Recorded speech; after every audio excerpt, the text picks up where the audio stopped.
The World Series shifts back to Houston for Game 6. It's November, and the offseason is rapidly approaching. Monday Night Live is here, and Diamond Diehards is on.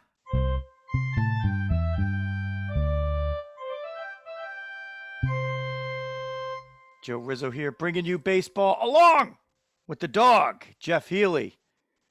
This is a Monday Night Live, our last Monday Night Live while baseball games are going on. That doesn't mean we won't still do Monday Night Lives. And this is a special one because Dog and I will be doing the show as we're also watching our New York football Giants on Monday Night Football on the off day between games 5 and 6 of the World Series, which is shifting back to Houston. There might be one baseball game left in 2021. As far as the major leagues are concerned, there might be two. And the Braves hope it's just one. The Astros hope it's two, because the Astros have to win both on their home field if they want to walk out of this thing with a World Series championship before it's all over. We will get you all the stuff that you are looking forward to as we approach the off season as well. We might have already seen the last Major League Baseball game where a team is not required to have a pitcher hit. The DH could be gone by the time we are playing again, because there's no more games in National League parks for this season. So if you want to lament about that, we could lament about that. Join us on the Facebook chat, or if you're catching this on demand, hit the subscribe button on whatever you're watching or listening via, whether it's iTunes, Apple Podcasts, Spotify, Stitcher, YouTube, Facebook, wherever. Just give us a follow. Everywhere on social media, we are at Diamond Diehards, and we are looking to bring you great content, not only right now, but also in the off season, are the dog and I. You can follow the dog on Twitter at Jeff Healy8. That's the number 8 at the end of it. And if you're a big Twitter person, I'm doing the Diamond Diehards Twitter at Diamond Diehards. So give us a follow there and interact. We love to kick these things off with a segment called Veteran of the Day. We like to end it with a segment called Die Hard Dads. And when we do Veteran of the Day, we bring in our Veteran of the Day emeritus, Jeff the Dog Healy. Dog, take it away. Riz, thanks for swinging me in here on a fun night for us as we're watching our beloved Giants over there too. So when I look away, do understand I'm trying not to be rude, but our boys are on. But speaking of compadres, this one is a one near and dear to my heart. This is a soldier who I deployed with to Iraq back in 2010. So our veteran of the day is going to be Sergeant First Class Otis Fulton. He's an engineer and infantryman with the Connecticut Army National Guard. He served 20 years, deployed 3 times, at least. He might have been 4. Kosovo, Iraq, and Afghanistan. Also serves and continues to serve with the NYPD as a patrolman as well. So definitely dedicated to service to his country and to his city as well. So our veteran of the day, Sergeant First Class Otis Fulton. Thank you, Otis. And thank you, Dog. Thank you to all of our servicemen and women.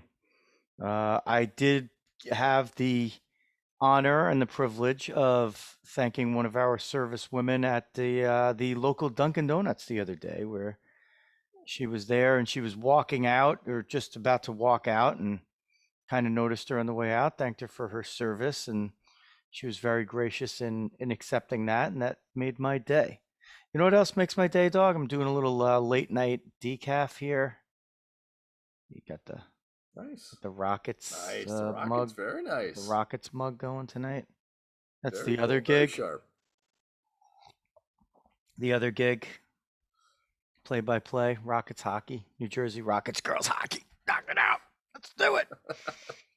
Okay, Dog. So we are in the middle of this thing, right? I'm watching this World Series. Before it starts, I'm thinking, with my mind, and I'm trying to battle that up against what my heart says. And I kind of felt like in both cases, that I thought the Braves were the way to go. And I even thought at one point early on, I'm like, you know what? I think they could do it in five. I really do. And then I was like, I think maybe I almost think they like kind of have to do it in five, as crazy as that sounds. And one of the reasons was they've been so good at Truist Park, and they split the first two in Houston. I'm like, wow, okay, let's see. This game three is really pivotal because with the Charlie Morton injury, we knew that, barring some kind of wicked change in strategy, that they were going to do two bullpen games for games 4 and 5. So if they got game three and they split the bullpen games, maybe they could even steal the second bullpen game and walk out of there with the title. So of course they go up 3 games to 1, and Adam Duvall hits a grand slam in the first inning with his team up 3-1. And Dog, I just couldn't resist. I had to make the tweet. Braves jump out to a 28-3 lead. And I don't know if anybody got it. I don't think one person liked it. And even in our little Fordham group, I don't think that like Cav who has been on the show. He was on the Met show. The 86 Mets show. He's like, wait, were they counting the runs and dog years? I'm like, no, that's so if you didn't get that. That's just a classic Cav. Oh, The contrails are right over the head. but Dog, you well then explain it. Explain. I'll let you explain it. The 28-3, obviously, to the Falcons, the other Atlanta team, being up huge over the dreaded Patriots with Tom Brady at that point. How could they possibly blow this game the way they're dominating this game along the way? They have it all sewn up. So Riz was tweaking the tail of Atlanta on that one there as up 4-0 deciding game at home. Go out there and get it done. And how could it possibly fall apart?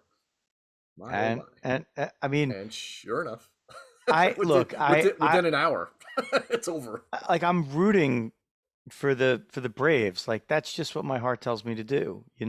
Like in the previous years I was rooting for the Astros against the Red Sox. I was rooting for the Braves against the Dodgers. I was like, well, I don't have a dog in a fight. Who am I going to root for? Whatever pops up. And I want to see the Braves get it.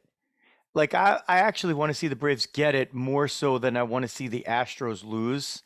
Like I know a lot of people just want to see the Astros lose, but I kind of like this collection of Braves. Like I like the Eddie Rosario, Adam Duvall, Jorge Soler kind of guy.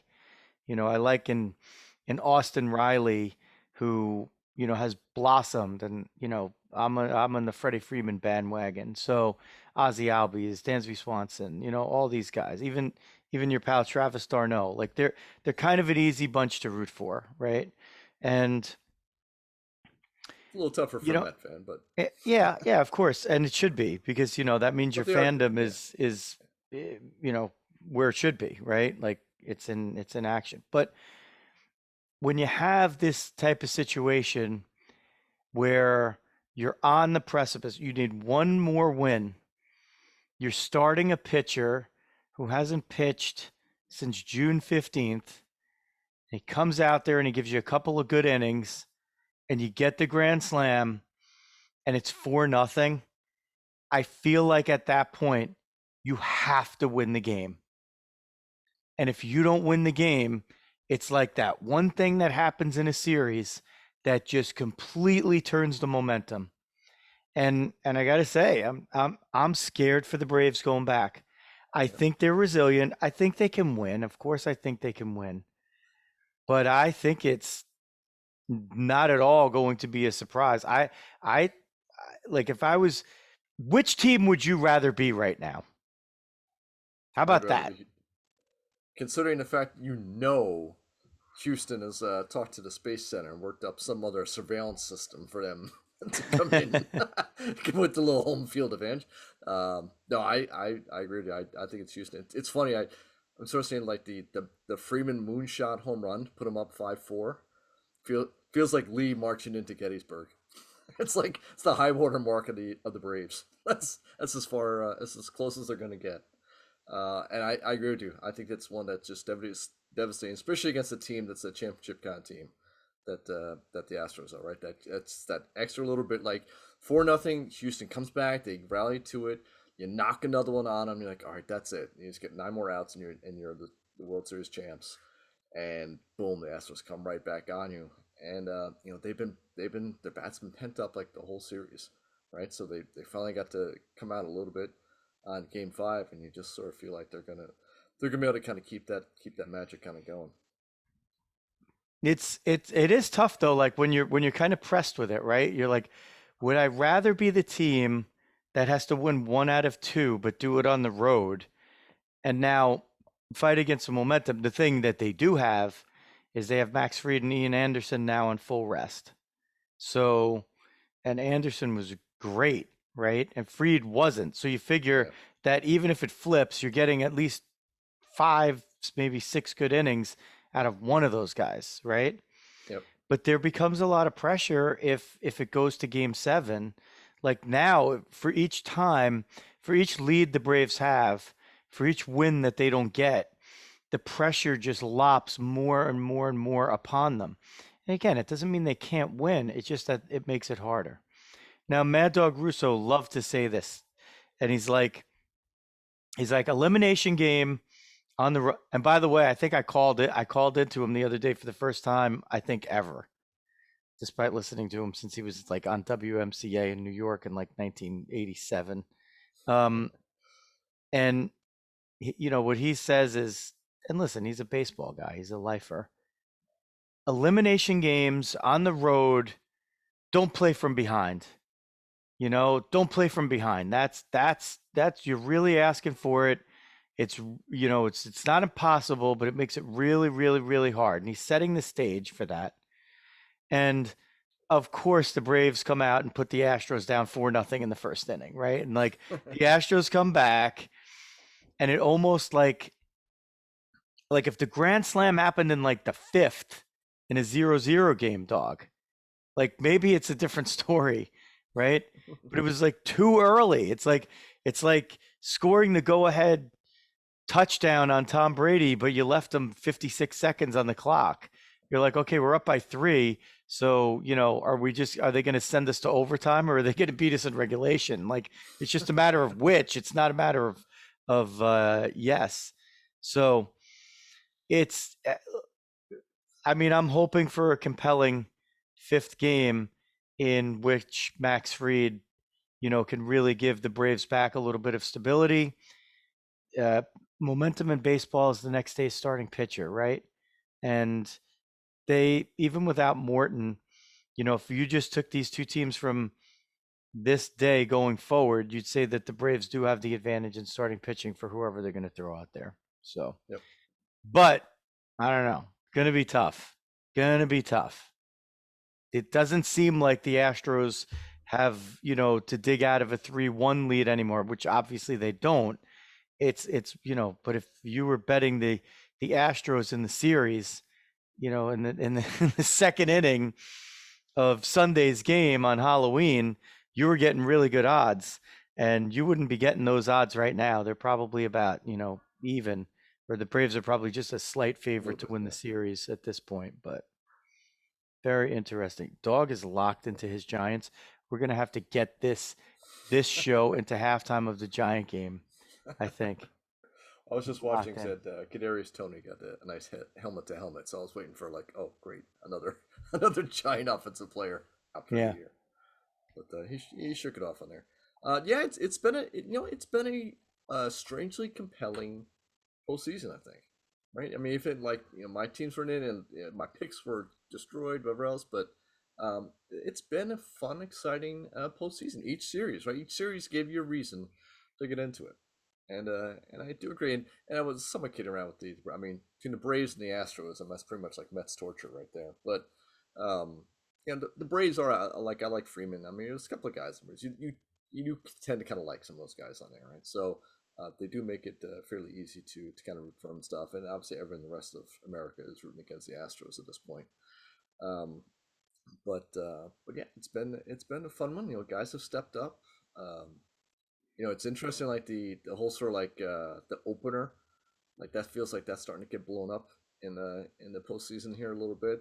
We're obviously a lot of talk with can you get the starter going out there, give me a 6 or 7 solid, and then moving on, and the whole like the the 10 different pitchers in there coming and pitching like one an inning and stuff like that, and sometimes working, sometimes not working on there.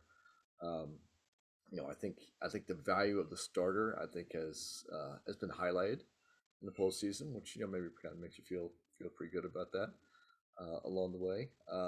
Also, like point on the pitchers hitting, potentially seeing the last of that, as you'll probably see the universal GH going next year as well. Some people like that, some people not. Like in the postseason, it's kind of cool, right? Seeing like you take the pitcher out, pinch hitting, et cetera, et cetera. Less so I would say in the regular season, and that's just kind of the way baseball's going, frankly. I'm I'm I'm not throwing in the towel on the no DH yet. I I still think there's a chance, and I think there could be some kind of weird modification of it potentially too, where Mm. they like I've heard talk about what about you get to keep the DH in as long as your starting pitcher stays in. I do And like that. I like that. I mean, it's I don't quirky, but I like it. I don't think so. I don't think it's going to really push your team to leave the starter in that much longer. And I think what undermines it is that you're still forcing like pinch hitting and you're kind of taking away like the Nelson Cruz, Big Poppy type out of the mix, right? Like you're just taking those guys and you're saying, okay, the most at bats that you're going to get, the absolute most is 4, and that's if your pitcher pitches a complete game and you cycle through the lineup 4 times, right? Like Right. maybe you could get 5 in a blowout, but even in a blowout you're not going to leave your starting pitcher in for that long. So you're talking about limiting the amount of at bats that those guys could get. Okay. And so I think there's a little bit of a flaw in the design there, so they'd have to do something else. Yeah, it's kind of uh, cool coming from a National League perspective that it's like, oh, we'll get a DH for like a couple times at bat and stuff, right? But yeah, I do see your point from the AL side, right?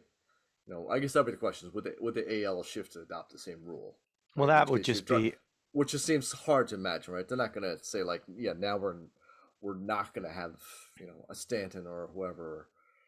We're gonna take away that bat from Stanton. Like that's just gonna be hard. It's gonna be hard for the players' association to buy off on, and even the owners, I think, at that point. So. right. They're trying to potentially get those guys in, more lineups, more days, right? Yeah. Not I mean, less. what Th- probably stops is just like a fight between the owners and the players, right? So the owners just Right. want to use it as a cudgel to get something, Yeah. right? So that's probably the only thing that stops it. Cudgel. Dog's word of the day. Like that, huh? Like that. Tony's up there. I'm missing everything here. Um, Giants, if Blue it, Jays. it so the DH it like if they did that, the other sort of fatal flaw is it's sort of easier to just not have the DH in one league and have it in the other, as opposed to having some weird modification of the DH Yeah, in the NL and then not have it in the AL. Like yeah, that the AL one would just be the full time, all time, what you're used to, and then the NL would just be this other weird thing. It would be like yeah. trying to figure out the rules in my fantasy football league that we've had for 25 something years, where you come in and you can't figure it out for like 3 years. Kind of like one of the fantasy hockey leagues I'm in right now. I'm like, it's head to head. I have no idea what I'm Or doing. Jerry's draft order. Yeah, that's the other thing. clearly, clearly, it's just tortoise. Clearly, he's not in the Facebook chat room. Otherwise, clearly, as we're about to close this thing up, Mike Sarah's going to jump on. So, covering like most of the Fordham crew about it right now. Yes. Um, So we talk about like the specifics of the World Series to some degree in terms of games and who's going to win. We talk a little bit about about players and the constructions of lineups and stuff, Doug. But there's one thing, there is a change that I would love to see in baseball, and it's simple and it's subtle, and it has to do with an award. It doesn't have to do with like stuff that actually happens on the field. I firmly believe they should steal from hockey, and I think all the leagues should do this. And in hockey, you don't have a Stanley Cup Finals MVP. You don't have an Eastern and Western Conference Finals MVP. You don't have any. You have what's called the Conn Smythe Trophy winner. That is the MVP of the entire playoffs. Now, why do we not do like why do we not do this in baseball? Why? It's cool. Like it's theoretically not even mutually exclusive to having an MVP in the league championship series rounds and the World Series round. It could be even like a doubly crowning achievement where okay, this guy was the World Series MVP and this guy was the playoff MVP, right? Like you could do that, but like you wouldn't even want to at that point because winning the playoff MVP would be a real testament. Now, I could understand why you didn't have it in 1952 because there were two leagues and you played a World Series and that was the entire playoff. So, so right up until they expanded the playoffs, you basically had the same thing. You had the MVP of the playoffs because the playoffs only consisted of the World Series. But now, dog, we have a wild card game, potentially next season back to wild card round, right? We have division series, league championship series, and World Series. It's time that we do this. It's time that we do this. So what we're going to do for our viewers and listeners is we are going to, with one or possibly two games left in the Major League season of 2021, we are going to give our choices for I don't even know what you would call it in baseball. You're not calling it the Conn Smythe of baseball. We'll I don't call think it. it's gonna be the Manfred.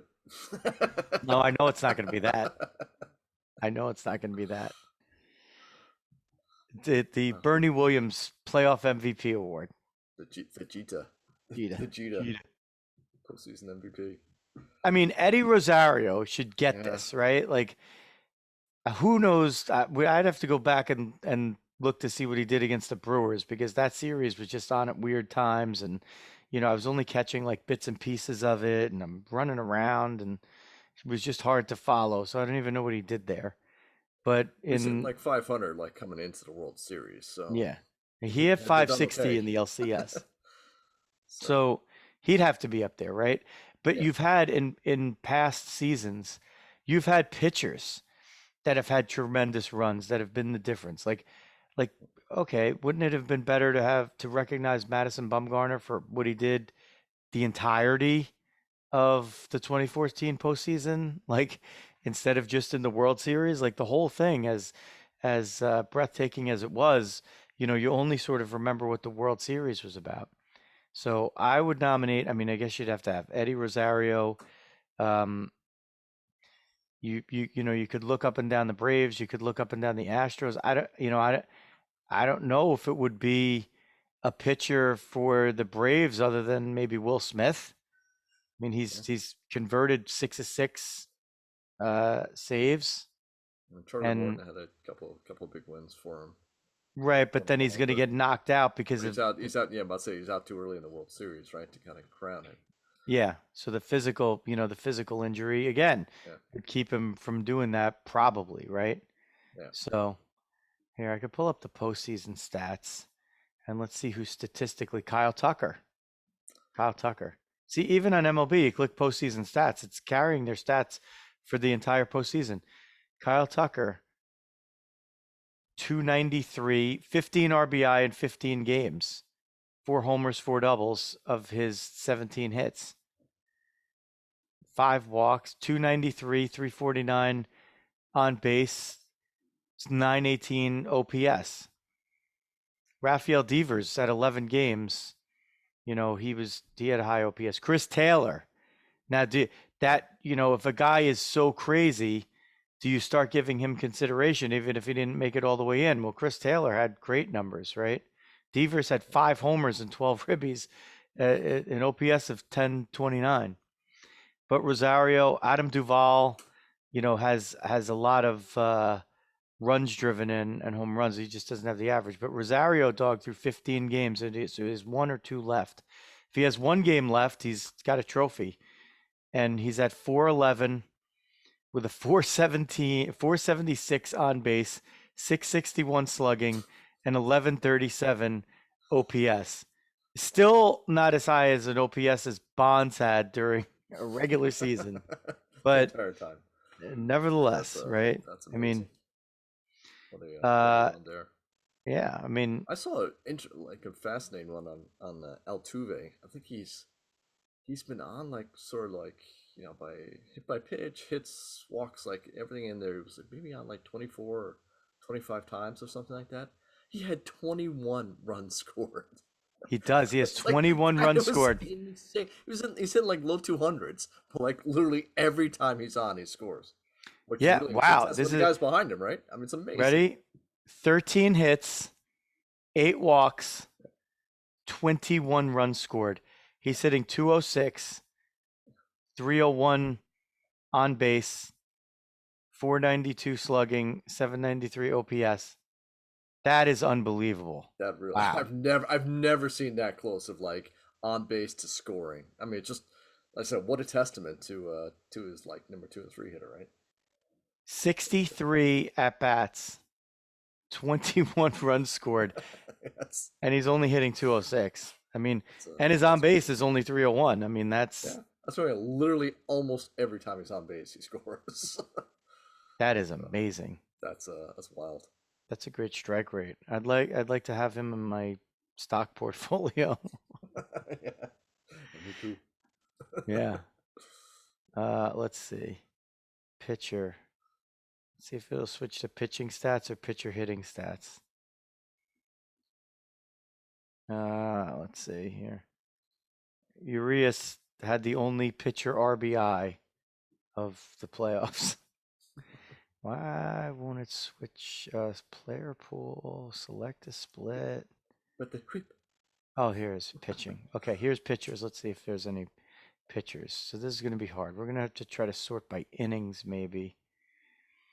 Freed, anybody stand out? Wins, we could try to sort by wins and losses, but you're not going to get much. Okay, Tyler Matzik, 3-0,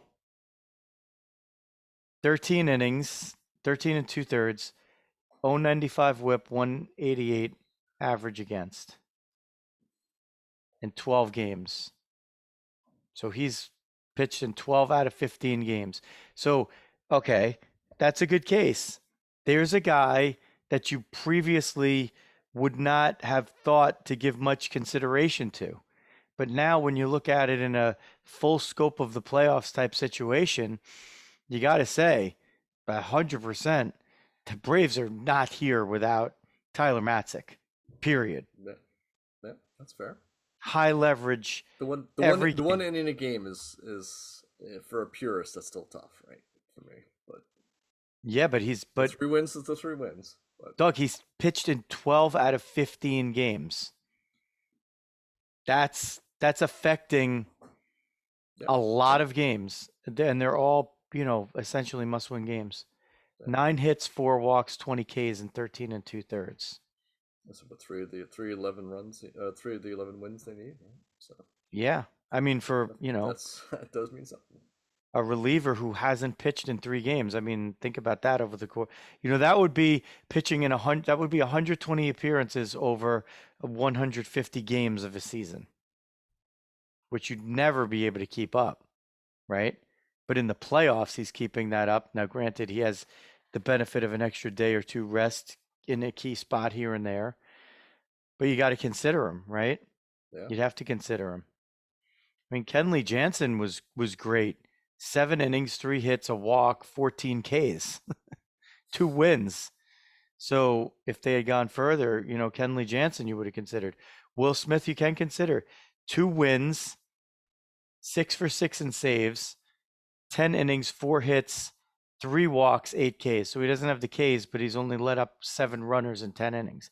You'd have to consider Will Smith for it, the way he's closed these Kelly games. Jansen more if Eddie Rosario didn't hit a ball like 98 miles an hour past him. I should want to say 90, probably 115 past him. Yeah, I don't know. That You could sign look one, it up.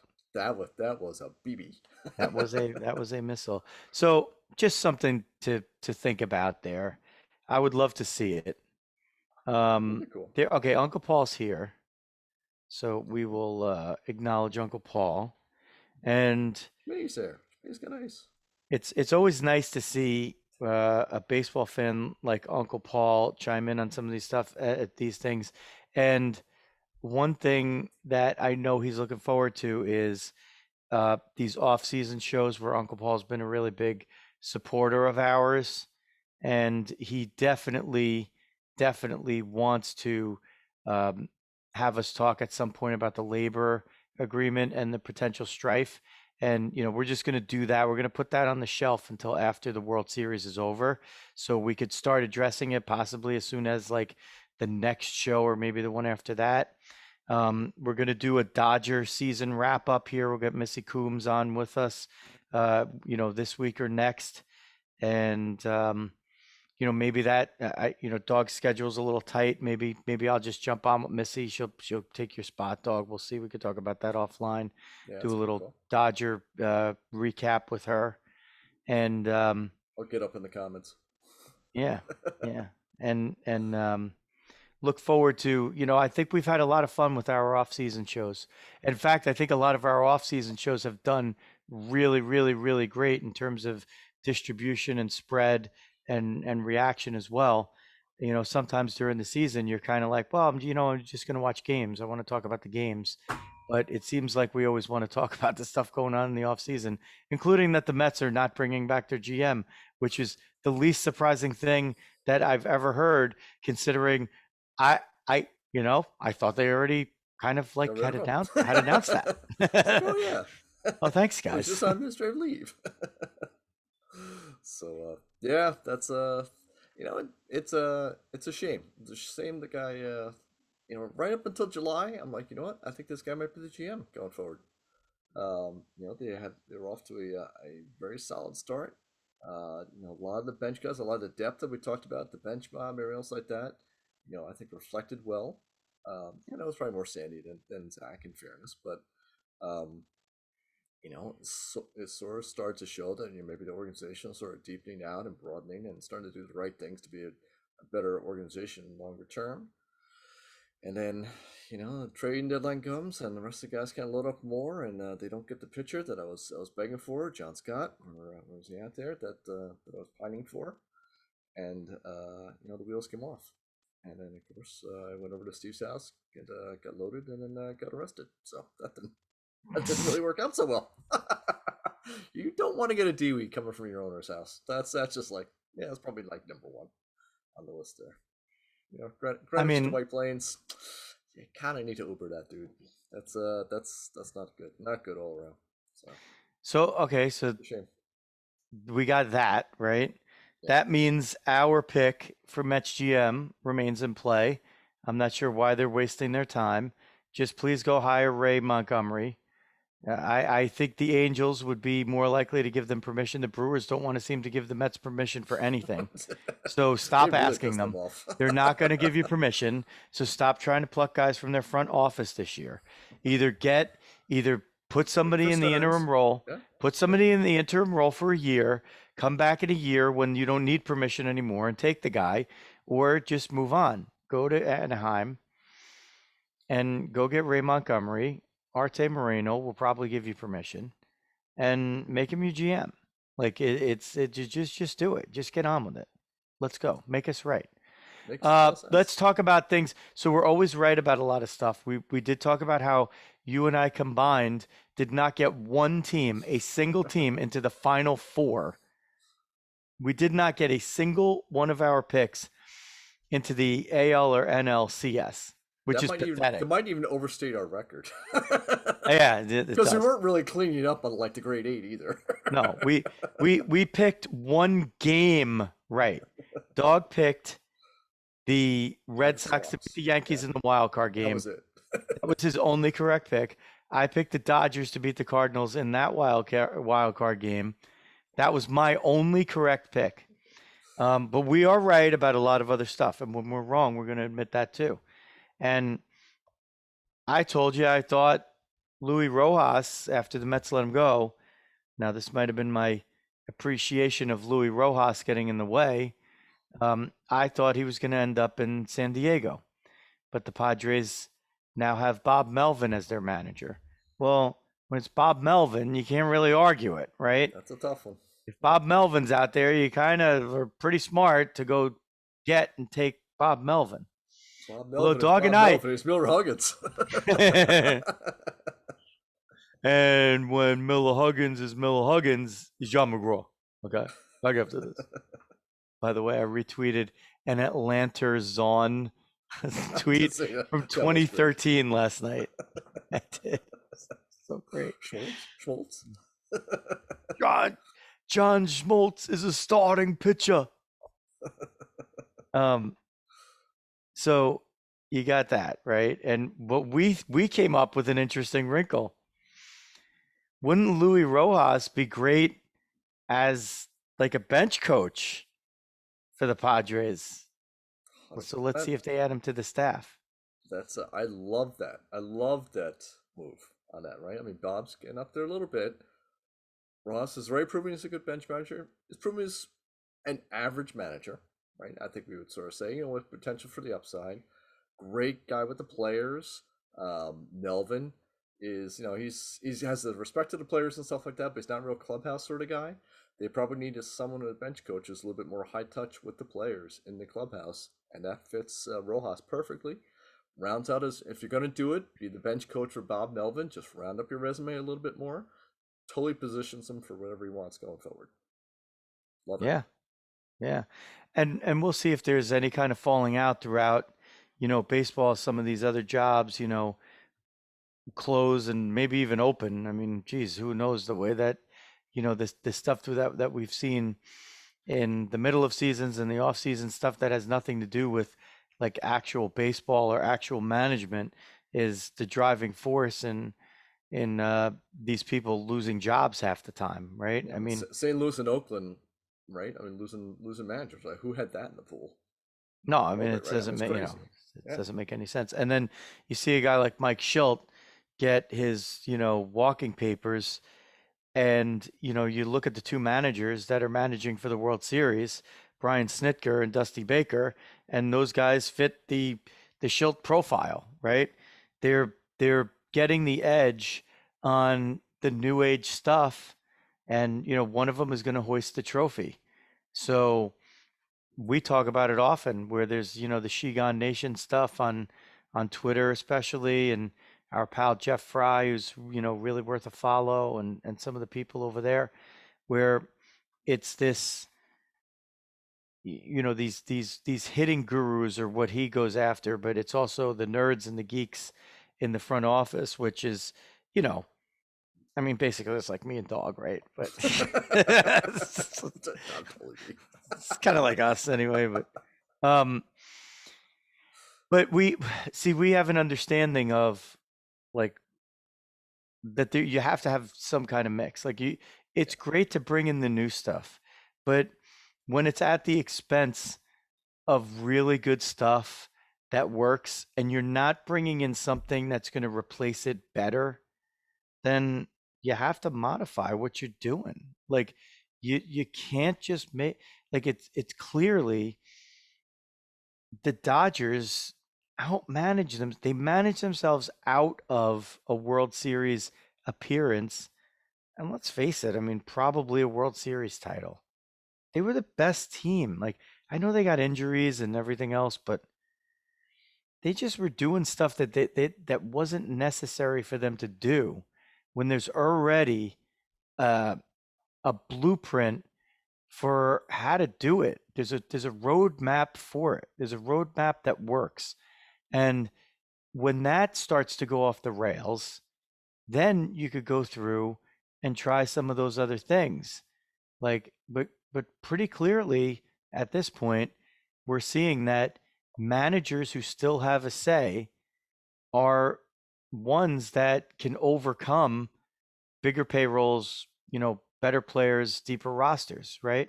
Yep. The I mean, and Astros, Tampa Bay, right? Tampa Bay is Exhibit A in that, right? That they have their process, they have their system, and it constantly gets them up to X level, and they just somehow cannot seem to find a way to get to that next level. well, that's a conundrum to me. So I don't disagree with what you're saying, but I also feel like without that system, they never get as far as they are.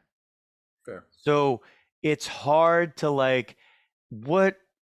Okay, so listen, you have six kids, right? None of them are toddlers We're anymore, talking right? standard deviation here. I'm liking where this is going. Okay. So what you impart to your kids and I impart to my kids and as parent, I mean, I don't know, are we in Die Hard Dads at this point? Um, what you especially now, okay, so the triplets are starting to drive. They're getting into the driving thing, right? And one of the things that I like to explain to them is, look, you're responsible. What you can control is knowing the rules of the road, being able to operate the vehicle optimally for whatever it is, whether it's a, you know, 1995 beat up Saturn or a Lamborghini, right? You got to operate it safely and efficiently, right? Mhm. And those are the things that you can control. And if you could become great at it, right? You could control that car and make it do things that it should do and that it's built to do. And if you drive it with safety in mind, you can make up for a lot of mistakes of other people, but you might not be able to make up for all of them. And there's a lot out there that you can't control. But if you can handle what you can control and you really get great at it, then you're gonna sleep well at night. The chips can fall where they may. Worry about what you can control. And then when the other things that are when the unexpected happens, that's where I was going with this.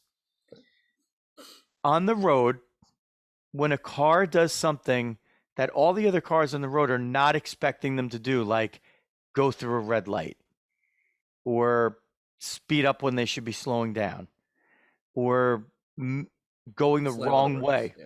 Yeah. going the wrong way in a one way or driving the wrong way on a highway, which I've seen 3 times in my life. A car driving in the left lane of the highway that I was going on, and that car's going the wrong way. That will sober you quickly, whether you are sober or not. Fortunately, every time behind the wheel, I have been and am sober. So, but when the unexpected happens, right? That's when you have to be prepared, and all that training and all that thought comes in. And Dusty Baker and Brian Snitker, guess what they've seen a lot of? The unexpected. And guess what they've reacted to well? The unexpected. And those like could be injuries, they could be a player that's hot, a player that's not. And let's look at Eddie Rosario, right?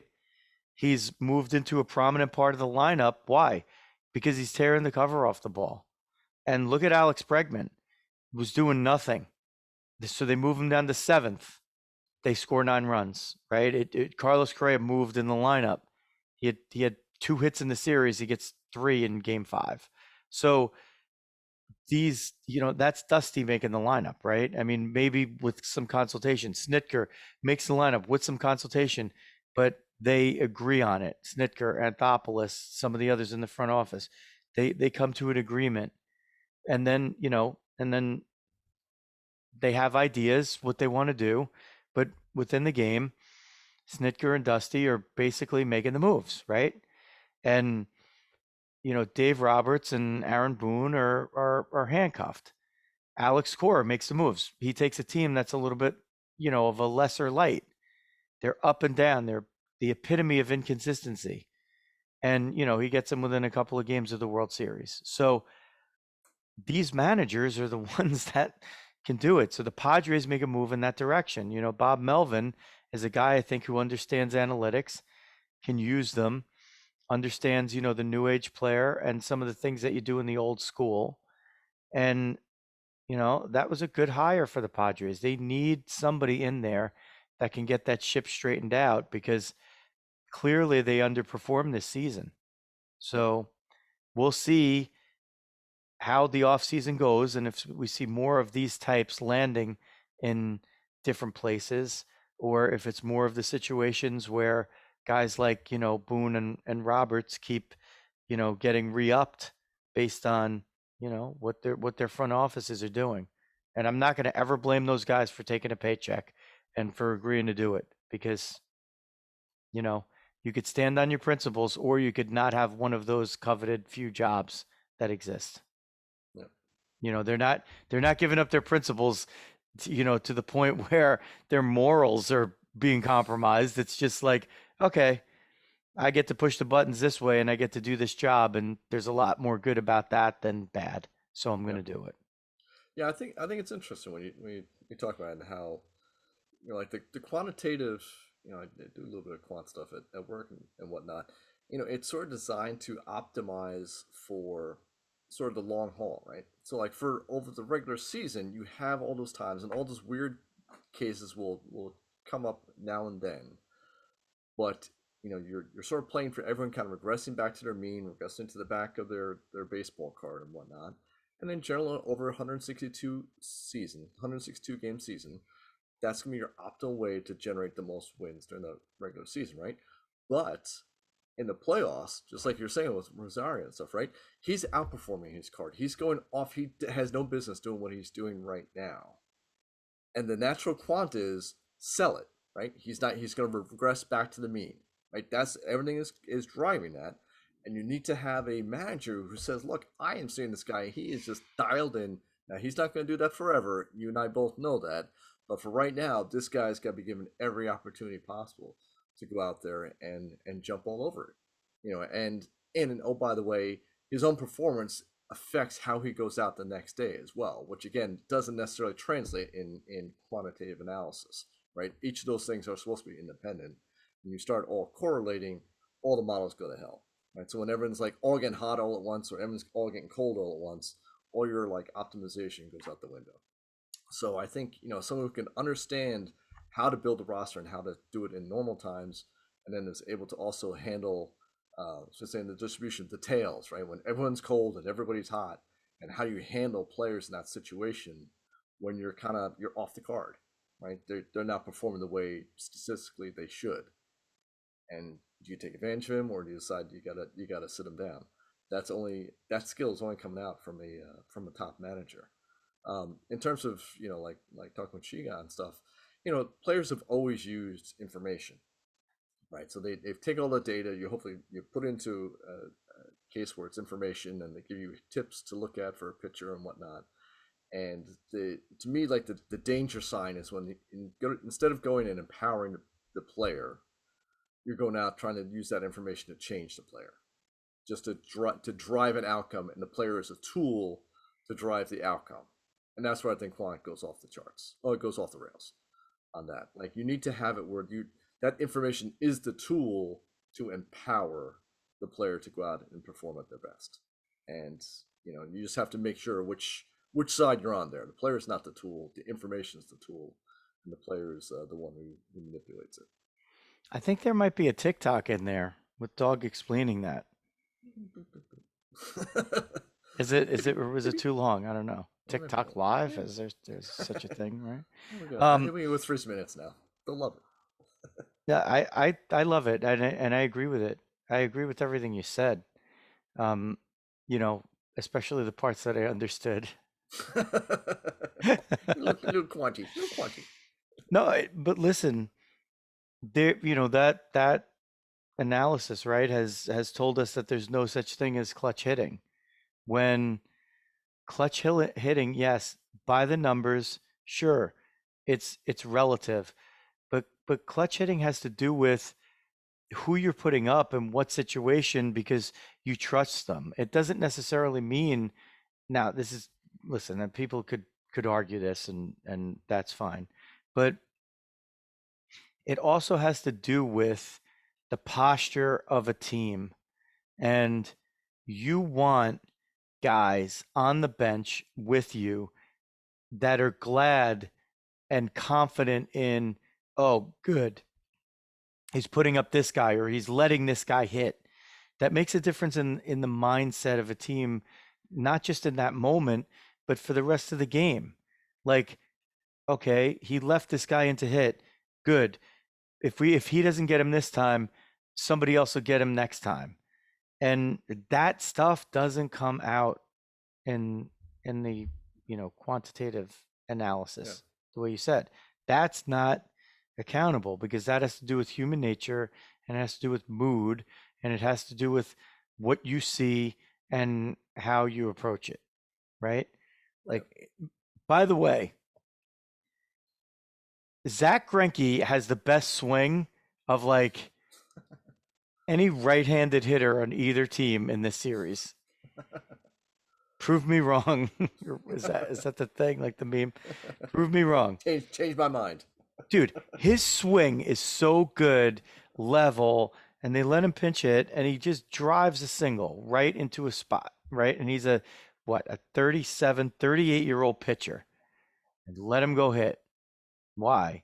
Because his fundamentals and his mechanics are good, and guys are putting balls there, and they're giving you the benefit of the shift, so they're making it a little bit easier to do the hardest thing in sports, from the hand-eye coordination thing, right, which is to hit a baseball.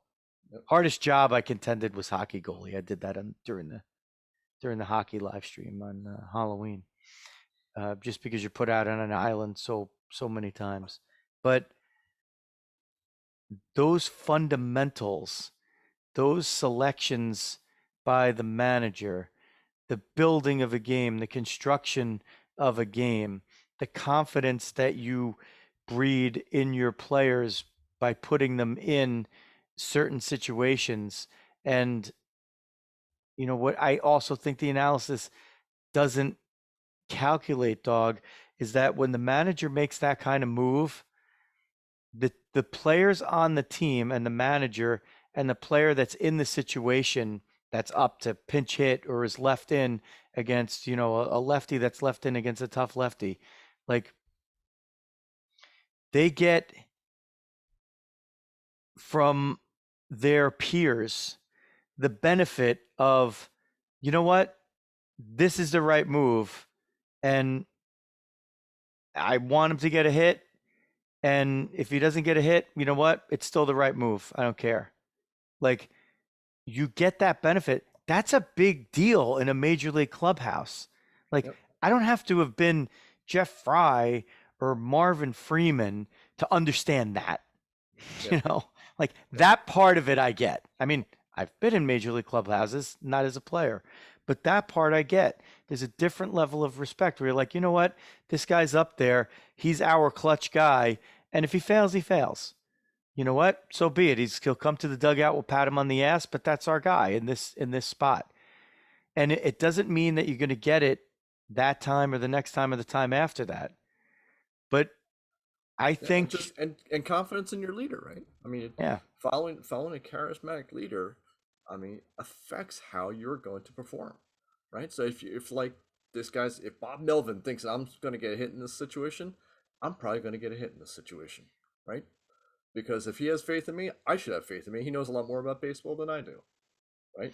You get that from a manager who still has that sort of flexibility, right? Versus, you know, some of the managers who are more driven by the front office, they're not given that opportunity. and when Dog says charismatic leader, he is talking about that in the context of baseball managers and not like David Koresh. So, so I was thinking military leadership, but okay. okay, yeah, that too. Okay, Dog. I think that should we just jump into Die Hard Dads because I see Mike Sarah has jumped in the chat room, which means we have to start wrapping it It up. must be time to go. Okay. So with that, we jump into our closing segment called Die Hard Dads. Okay. So in New Jersey, these are days, we have it's like mail-in voting, or so you have these ballots that are sent to your house, and You fill them out, you put them in an envelope, and you could either drop them in the mail, or if you have a voting box, within close range, you could go deposit it there. So on this night before the election, it's November 1st, 2021. Debbie Rizzo and I filled out. We took the time after having a little chow, and when the Giant game was coming on, we took the time, filled out our respective ballots, and then before we sealed them, we brought the triplets over and we made a little explanation of what we're doing, because they're basically 2 election cycles away from having the privilege and the right to vote as American citizens. So we went over the ballot and, just gave them even like a little bit of a how to. Like, look, it's like a Scantron sheet, right? Like, you got to color this in, and, this says vote for one, vote for two, why local elections are vital, and they're really important to, probably more important to your everyday life than even presidential elections, arguably. Probably strong argument to be said for that, because these are the people that are shaping the life in the areas of where you live. So very, like, town or township wise, and then county wise and state wise are a smaller bubble that have an effect on your daily life. And then nationally, right? If you're not a swing Most of the state, doesn't time that, matter. yeah, yeah, doesn't- Realistically. yeah, a lot, right. It doesn't All it right. doesn't matter necessarily. But so it was a nice little moment. They were very attentive, and then we sealed up the ballots. And whilst the Giant game was actually on, Dog, I was like, you know what? We can't risk getting caught up on Tuesday. We got to just drive these things over here right now. So I did take a little video of Debbie and I respectively putting our ballots into the boxes, but we took a moment to keep the triplets educated on their civics. And in this case, it was not at all about who are you voting for or why, but just the process and kind of how you do it. So, and then, whatever research you do is up to you. So that was pretty much the Die Hard Dads thing, as well as this. Producer Xavier will be laid up for a little bit. He's had some foot issues for a long time, and we are going to get them hopefully taken care of, or at least we're doing the better part of addressing that starting in the next couple of days. So uh, if you follow producer Xavier on any of the social media, then give him a shout out, send them a little love, and he'll appreciate that.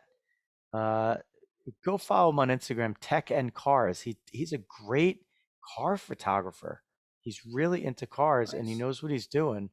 And he, has utilized his schmoozing skills to get some, good positions where he's gotten some pictures of really great cars. So Nice. check him out there, producer Xavier. I think he's also on Twitter, but he doesn't really use it.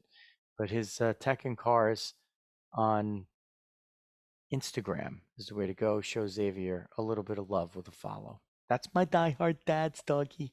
Nice. Little Insta love on there. Very nice. Um, I'll make it quick because you had a couple goodies there. I'll do one. I don't often on the show drop about Noreen. So number four, third daughter along the way here. But fun one with that. So she's starting to look at colleges now. She's a junior. So I've got number two and number three slugging through college now. So she's on deck. So trying to grab the last little morsels of funds before it's all over for the doggo. And so she decided that she wants to kind of stay local. The other guys kind of went down a little further south. She's looking a little local. Maybe something with dance. She's not sure. Maybe dance minor. Maybe do something not to dance like professionally, but maybe a studio or something like that, or something like that along the way. I'm like, okay, well, sounds good. That's fine. We'll hit that. And then all of a sudden, she busts out to the cat that maybe she might do physics. So we need to look up places with dance and physics. Like, physics? Where did this come from? Wow. So a fun one there. So maybe a sneaky STEM getting in there from Noreen, our Daddy's little girl and the ballerina at the Academy for Performing Arts, and maybe deep down, gonna be the engineer that Daddy always wished that he was. Well, So a fun one there. So hopefully we'll see where this goes. I mean, physics could really help you with dance, That is true. right? That is It's a true. lot about physics. Biomechanics. There you go. Yeah. Physics, physicality, There you go. biomechanics. There you go. She could be hitting guru. Yeah. Certified hitting Certified. guru. Certified. You're Yeah, certified hitting that's guru. right. If she get hits from me. That's that's all the proof you need. By the way, Sarah coming up strong in the chat. Greinke, the next Yankees hitting coach, and municipalities rule. I was going to say the answer to all the local election questions is really just ask Mike. Yeah. As we all do on the way in. All right, Mike, what am I supposed to vote on this? Yeah, pretty much. That happens a lot. Municipalities rule, quote, a league of their own, end quote. Oh, the inside baseball is flying right now. Oh my goodness. By the way, Dog, I think the Giants just had another takeaway. Oh, You're ahead of me, but I'm like, can't believe you didn't react to that. I've been Kelsey, I've been trying. reception. Let's see. Oh, they stripped him. Wow. Bradbury got it somehow. Oh, there we go. I got to put on Banks. Love. Well, it was Let's see who those guys have 23. something positive to say. They're in this game, Dog. We might have to log off and jump on the Fordham chat to bring it home. Although now, I don't know, we've been on here and they've been competitive, so maybe we've got to do that. I don't know. Whatever. Anyway, go show Xavier, producer Xavier, some love. Tech and Cars on Instagram. Cars. And show us some love. I don't know what the Reed's Insta is. She's something. I don't know. So you got Xavier. You follow us at Diamond Diehards everywhere on social media. Follow the dog on Twitter at Jeff Healy 8, the number 8. Sorry about my voice, man. It has just been like 2 months here where it's just not. I kind of like it, to be honest. I kind of like there's a little gravel to it. The pipes. The pipes are just not 100%. I had it there for like a little bit, and then I do the hockey games, and it just rips me apart. 4 hours in a cold arena, back-to-back games, 2 days in a row. Sometimes it gets tough. It's taking a little toll on the old guy. But you gotta get the Carl Banks is his like one drink that he drinks. We gotta look that up. Yeah, look it up. All sorts of weird stuff in there. Yeah, I'll take it. Whatever it is, I'll take it. It's got to be better than all the friggin' Halloween candy I keep eating. No. Yeah. So follow us on social media at Diamond Diehards. That's everywhere, especially here. If you're watching us on Facebook, we appreciate that, and we do it live fairly often. But if you jumped in here and there, we want you to subscribe. Go on Apple Podcasts. If it's still iTunes to you, then it's on there. So hit that follow and subscribe. And Spotify, those numbers are building as well. Very interesting. I did a use case to see, because of course, like, you follow your own show, whichever app you use, that's what you tend to listen to it on. I even hit the TalkShoe link, and I had some, there was a family party over the weekend, and, some, like, my niece was like, yeah, I thought I do follow you. I'm like, which she did. And then my other niece was like, how do I do it? And I'm on there, and I'm on Apple Podcasts. I'm like, oh yeah, shit. Like, you found Diamond Diehards, but how do you follow it? And there's a little check mark up on the top, not all the way to the right, but on the top near the right. And you click that check mark, and then it follows the show, and then you'll get all the you'll get alerts and stuff for every time we do a new episode, so you can catch it whenever. This is a podcast that's designed for you. If you're walking on the treadmill or walking outside, or doing something, and you want some background noise, or you want to get into it, and if you want to do the video stuff, you could do that. It's kind of like multi-use. Yeah, use it. We're a couple good-looking guys. I mean, we should get more YouTube play. That's what I'm thinking. Yeah, we're still waiting on that. A little Facebook, a little meta. Meta. Lame. Yeah. Not your not Turtle. your not your strongest swing right there. All right, that's going to do it for our Monday Night Live. The next time we join you, there will be a World Series champion and perhaps no DH exceptions anymore. Wah, wah, wah. Some of us want the no DH, both leagues, but whatever. And we'll see if that happens. But the next time we're on, we'll have a World Series champ. We'll have wrapped up the 2021 season. We'll do a little review of the Dodgers and the other news and start to break into the labor stuff as well as we hit the off season and we start to see some of these roles get filled or not filled. And if the player movement portion of the off season is affected by it as well. So happy November, everybody. For the dog, Jeff Healy, this is Joe Rizzo. Diamond Diehards is out.